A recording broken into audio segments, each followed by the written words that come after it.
I first reread Arthur C. Clarke's extraordinary sci-fi novel Rendezvous with Rama in 2021, 4 years after the passage of the first ever interstellar object, Oumuamua. That was because that year there was some speculation within the space science community whether Oumuamua could have been a light sail or a remnant of a spacecraft from an alien civilization outside our solar system. Of course, it has never been established as to its real nature other than the majority opinion calling it the first interstellar comet. Now that the hubbub over the third interstellar object, 3I Atlas, has grown fiercer by the day over whether it's a comet or an alien spacecraft, I'm once again reading Rendezvous with Ram. In the novel, the object was named Ram after the Hindu god.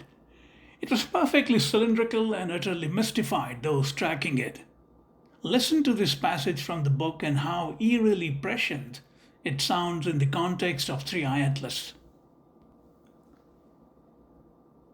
The object, first catalogued as 31/439, according to the year and the order of its discovery, was detected while it was still outside the orbit of Jupiter. There was nothing unusual about its location. Many asteroids went beyond Saturn before turning once more toward their distant master, the Sun. And Thule, too, most far-ranging of all, traveled so close to Uranus that it might well be a lost moon of that planet. But a first radar contact at such a distance was unprecedented. Clearly, 31/439 must be of exceptional size. From the strength of the echo, the computers deduced a diameter of at least 40 kilometers.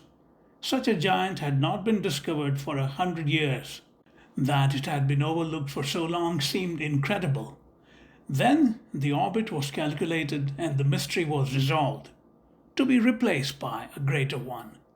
31/439 was not traveling on a normal asteroidal path along an ellipse which it retraced with clockwork precision every few years. It was a lonely wanderer among the stars, making its first and last visit to the solar system, for it was moving so swiftly that the gravitational field of the Sun could never capture it. It would flash inward past the orbits of Jupiter, Mars, Earth, Venus, and Mercury, gaining speed as it did so until it rounded the Sun and headed out once again into the unknown. For a few days, the news media made a fuss over the visitor, but they were badly handicapped by the sparsity of information. Only two facts were known about Ram: its unusual orbit and its approximate size. Even this last was merely an educated guess based upon the strength of the radar echo.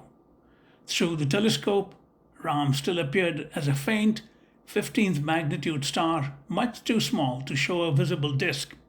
But as it plunged toward the heart of the solar system, it would grow brighter and larger month by month before it vanished forever.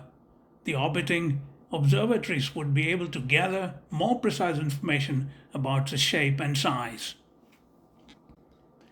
Reading those passages made me feel as if I were reading about 3I Atlas.